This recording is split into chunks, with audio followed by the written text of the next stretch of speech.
kamane. Jadi Afakasi Faumui Banda Buana mai dia. Tato tulu Samoa. Ia waka ngoma yang pole dia mai Samoa ni pari. Afakasi Faumui. Please welcome Mr. Star Chong Lee. Ya. Jadi Star Chong Lee mai fiu anga fan latai. Fusi Malaysia. Wina ole buat fusu anga dia.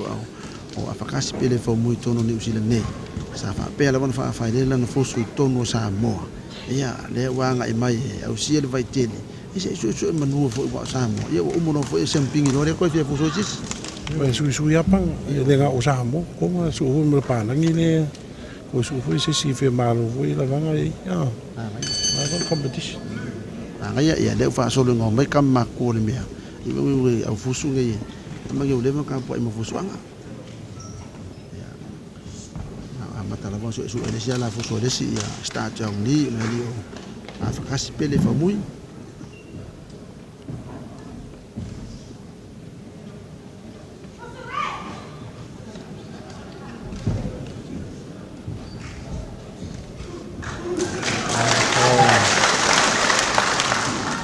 le maka mai le plu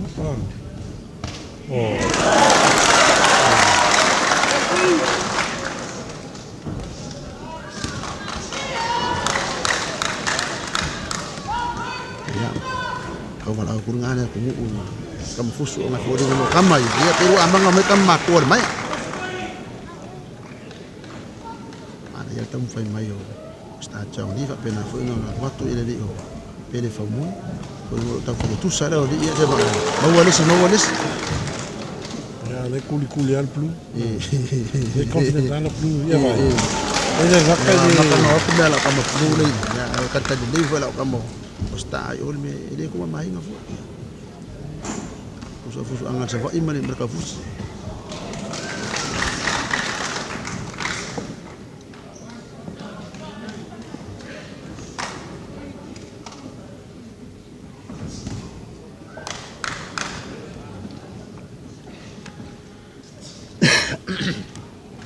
fusu le pulang ali pe va kwana ia le mo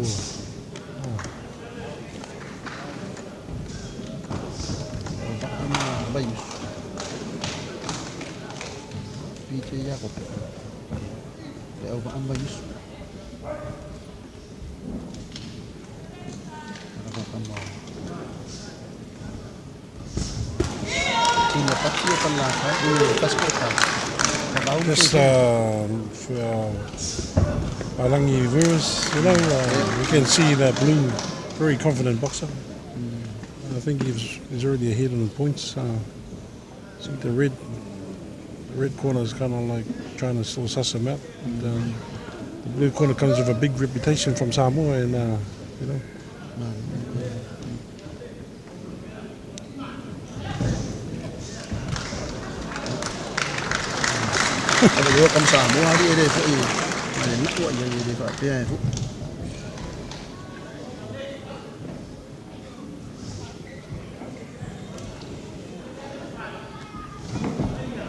Just to our viewers, I think the Blues got the edge on this fella in the red corner, but the red corner doesn't seem to be worried about being. That's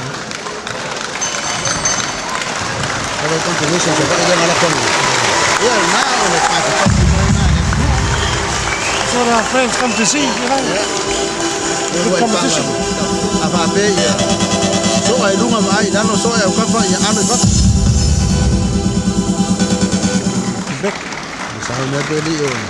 Faumui, Afakasi.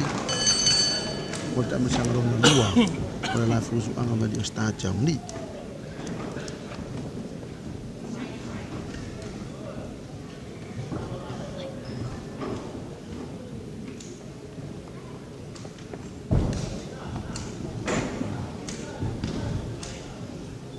think the Blues trying to whip the bottle. Sao mokule, kami sebab ini ali. Malah dia harus fight me dia. It's all about confidence, isn't it? He's already, the red corner's not looking too comfortable. I can see the. Oh, that's good body shots. Yeah. Tau fai tusa la fu ringo la wali fusu ia male la tam fai. Fai vo kimo ko lesi kimo mai lesi. Ya. Ame ko we do adi Afakasi le do Afakasi pele Faumui. Ya. Whakaaka umai. Ni de mako umai sa ko anga fenga umai ya. Ai fusu ngai. Ya ba dan mai. Ko we lo me duai. Ala va fa felis kai. I'm just looking at the red corner is not really reacting too much to those combinations, you know. I've got to be careful, got to keep his guard up. Yeah. Banyak guru berkol meso kuda do Afakasi. Ko so rungo so yo kafa. Dia le visual. Akana Afakasi ni sa me jamu. No so fa mai. Got to keep his guards up. I think the red corner knows he's got a good opponent that he's boxing. He's still not overworried about it. He's still coming back. Yeah.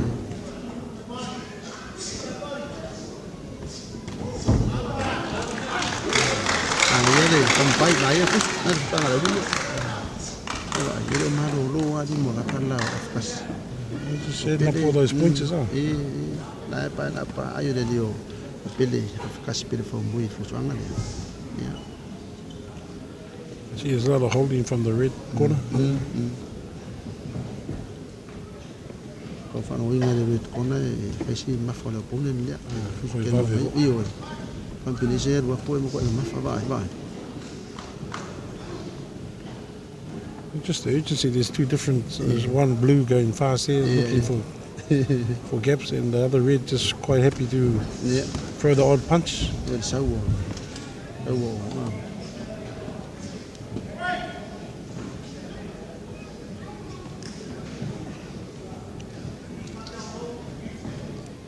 it's a blue combination that's putting them under pressure. There you go. Oh. Mai ya fusuangan lo dia kau fa jalu ma. Ya, kade. Dong kami sangat dua. Aya le. Kalau fusuangan le efata bil sanga. Dua ta bil sanga lo toe. Ai mai ta wina le mana yo ta pena ngadi fusa dong dua. Ore dio sta jong ni. Ya masih gol ka ko alu Samoa.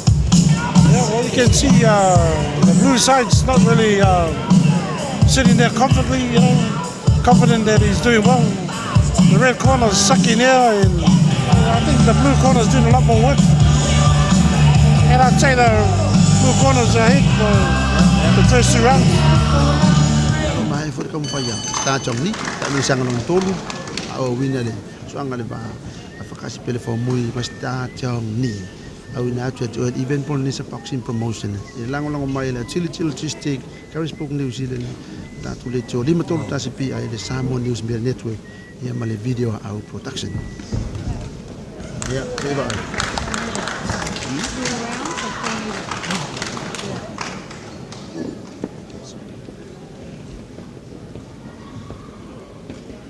Even though Blue did a lot of those hits there, but they all went to the glove. Yeah.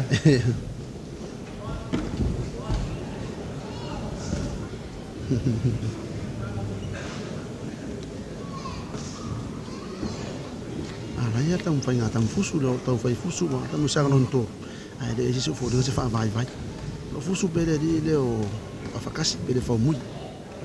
I think that the red corners doesn't look to be up there on the fitness side of it. I see a lot of work from the blue corner, but he's quite happy just to stay on his feet and block the hits.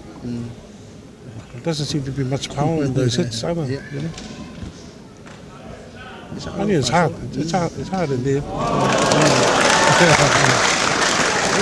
It's not the first time he's been connected, but the red corner doesn't seem to take any notice of being hit, but he's still coming back, you know. Anyway. He's just quite happy just to get through the round. Kaya la pakaki ka nga lakwang ile sadi nga lakwang mawala o value.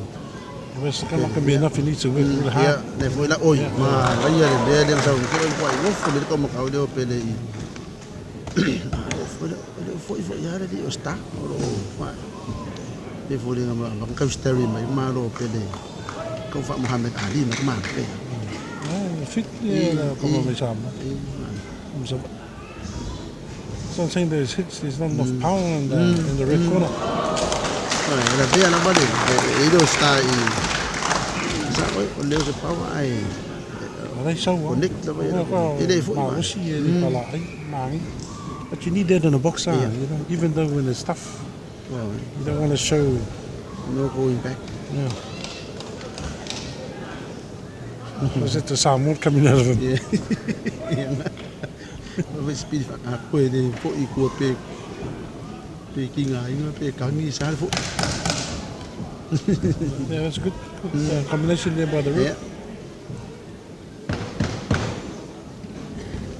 Oi, mas esse makan kan long kami sang muli o le soal mata ina de Afakasi Faumui mai de tato do Samoa ia sas ko alo de to no ilu sira nei o stadium ni pala fio anga o pala la tai tau fusi Malaysia ia Afakasi Faumui pala fio anga no mala ba pai to muli se pai Some good combinations there. Well, really, maybe the last round, maybe that's what he's waiting for. He's going to try and knock him out of it. Langi sai pele e sera. Ya, tama sang fai ole kus anga mata ina le ma Afakasi Faumui mai Samoa kalau malam pa beto muli. Ia macam fu halo Samoa ni sila nei start jam ni mai fi anga fala tai ta fusi Malaysia. Mata ina nei fusu anga una dei se ta so fa vai. Ai me se fu muka o kia le ori mora ri ne fet. Yeah, well. He has to chase him. Red has to chase the blue, otherwise, you know, it's going to be 4-0. Oi.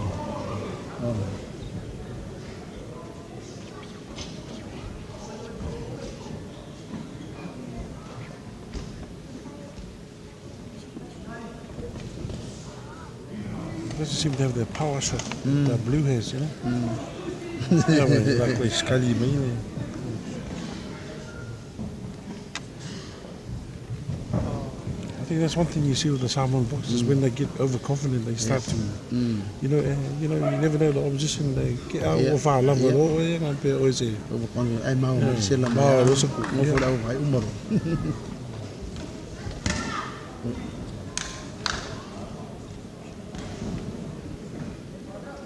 Break. Muy lance.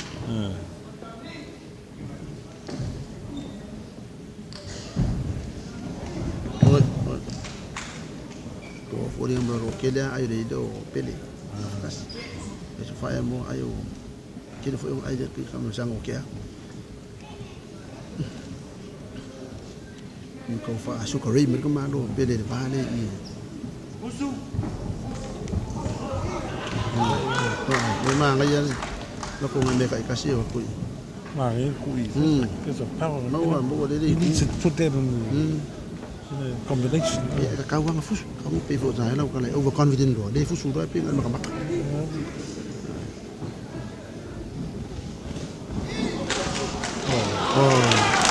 Kele ai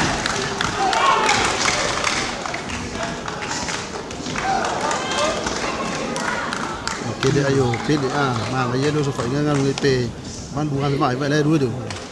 Ai sa mo kong le mai. After you eat. Basiki. Ang ko si ba ai de fusu. Ya na fusu ko umai ma o wale ko. Ai. Na we do o kelo ngai u ka be be ka lo kelo ngai. Ya ngalo ya lukona. Ya lo ka ko fa ai lo ko ki last 10 seconds.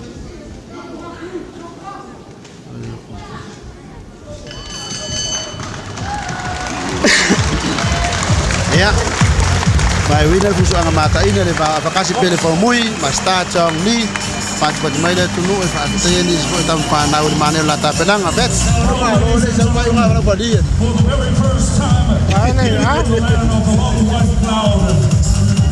And after 4 rounds of boxing, let's give them a big hand of applause. Wonderful, exciting stuff. blue corner. Ya, nape on mon mawina fa mania ile kuna atu manu le Afakasi Faumui. Ile ta longa mata ina le ba malusu fo ya start ni